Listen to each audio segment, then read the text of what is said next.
Yes, so the rumours are true. I know you've read the title. I am cancelling this project for a moment, but there is more to it than just that. So I've been building Arkham for just over a year, which is crazy to think about. Quite a lot of updates. I've put a lot of time, a lot of effort into it, and I really love so many parts of the build. But after thinking about it, after considering it, going back and forth in my head, it just started to feel like I was having trouble doing things and I was becoming unhappy with it. It just started to feel like having to do things that I weren't happy with to make the build work. The further I got, the more the ideas changed. I could see other improvements. To be fair, I don't think I've ever had a first run of a build and it be successful. I recently redesigned a massive amount of the Iceberg Lounge, and that was the second build. You would think, though, that this version of Arkham would be better because it is my second attempt at it already. So yeah, Arkham will be taken apart soon, slowly. The pieces will go back into the collection thoroughly, and some will move to the next project in Gotham. With that being said, let's keep the momentum going and look ahead to the new possibilities. But this is the end of this version of Arkham. The space that I've allocated in the city will remain Arkham Island. So eventually it will be a return to Arkham again, a remaster, and hopefully a much more satisfying project. So don't panic, wipe your tears, it will return. I have no idea when, but it will come back. What is Gotham without an Arkham? So what about the rest of the video? You can see that it goes on a bit. So first I'm going to talk about the issues I've had with the build.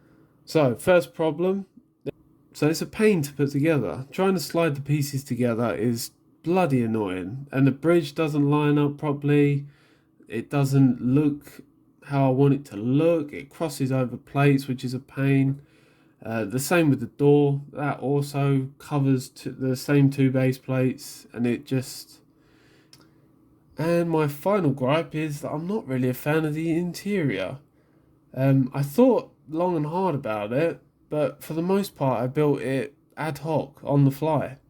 The atrium was the only part I had a real idea for, which I do like, but it means the rest of the build just doesn't flow properly. So yeah, that was a big part in demotivating me. I didn't feel the interior was going as well as I wanted. It wasn't how I envisaged. The space obviously had changed a little bit, and then obviously I was moving on to the next floor, and again I didn't really have a clear picture. Originally there was going to be a bridge, but then it just wouldn't line up with anything. It was just very difficult. Alright, so let's talk about the things I did like, the positives that come out of the project, the direction, the ideas I used. Let's talk about the nice bits of this. So first things first, I do like the size. I like how I've allocated the base plates. I like the sort of scope of the project. Maybe the island could be a little bit bigger with the water sort of receding a bit more. But overall, I'm pretty happy with the way that Arkham is positioned within the rest of the Gotham MOC. I love this retaining wall. I think I did a great job with it. I think it looks absolutely spectacular, if I'm humbly honest. I really want to continue to try and build in that sort of level of detail. I think there are improvements, don't get me wrong, but I think for the flat surface vibe that I'm trying to go for with Arkham, I think actually I did a really good job. So I think the big positive is really the ideas of Arkham. I like the garage being underground, I like the motorized door, I like the atrium area. I like the ideas I had in my mind for the mansion, making it quite a haunted, spooky style mansion with a tower, with the sort of raised bridge line nearby. The colour scheme, I think, also really worked out well. And I like the diagonal bridge. I like the design of the bridge, although I do need to finish it. I really think that's a lovely looking bridge, if I'm honest. There are many bridges, and this is my bridge, and I do like it.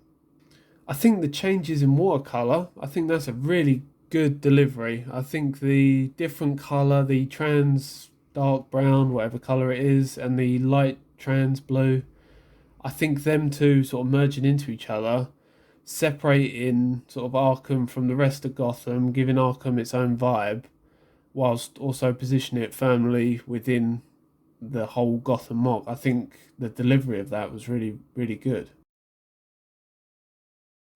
Alright, so it's time to humble myself. And when I do, I'm going to transfer the sort of water, the other plates onto grey base plates, I think, just to reduce the amount from 9 down to 4 sort of base plates. I think that'll really help with setup times, essentially. It'll also help with the bridge. Obviously, it being across 2 base plates at the moment means that it needs to be able to move. Whereas if it's sort of firmly within 2 grey base plates, which it doesn't need to move, then I can slot it in far better. And that goes for the Technic door. That won't be across 2 base plates anymore, which means functionally it'll actually work. Whereas right now it's a 50-50 as to whether it does, and it has definitely been one of the more frustrating parts of this build so far. So like I want to do with the can now, that's a very fancy way of saying it, I want to make the walls dark bluish grey at the bottom, just to represent the wetness where the water is rising up against the sort of light bluish grey walls, just to show like the dampness. I want to do the same thing with rock work. So I still want to keep the rocks primarily grey, or like dark bluish grey rather, but I want at the base of it to be black to show dampness. I did something very similar a long time ago when I started building a bat cave, which you can find on my Instagram. It didn't make it very far either. Yet another cancelled project. So I want to keep the bridge, spice it up a bit, finish it, but redirect the road and the Technic door so the sort of run parallel with the front of Arkham, where it is now off to the side. I think it loses some of its riz, if you will. I can also build a lovely retaining wall in front of it, which apparently I'm into. That will help with the Technic door as well, which is a godsend. I want to keep the underground garage, but I want a long tunnel that runs off towards the back. I think that would be more beneficial than maybe it leading to the atrium that it does now. Which brings me to my next point, my largest gripe with the project so far. It's too modular and it's just not very stable. I want to reduce the modularity to something a bit more reasonable, and that'll increase the stability of the build. To make it more stable, I'm going to try and consolidate all of the pieces onto as few plates as possible to reduce the amount that's. I want to keep the build as modular as possible, don't get me wrong, but I do want to make a tall and impressive mansion on top, which I think is more valuable to look at. So I need a strong and stable foundation, otherwise it's just all going to crumble. And that is why I can't carry on with the build now. I've come up with ideas of how to solve this issue, but there's just so many parts now that it's becoming a bit too untenable. And that's it for the minute. Arkham will return, as I've said, in its remastered glory, but don't you worry, I've got plenty of other projects to get on with in between. Gotham is nowhere near complete. There's so many exciting things coming up. I can't wait to share them with you. So check out all the videos on screen. See you later.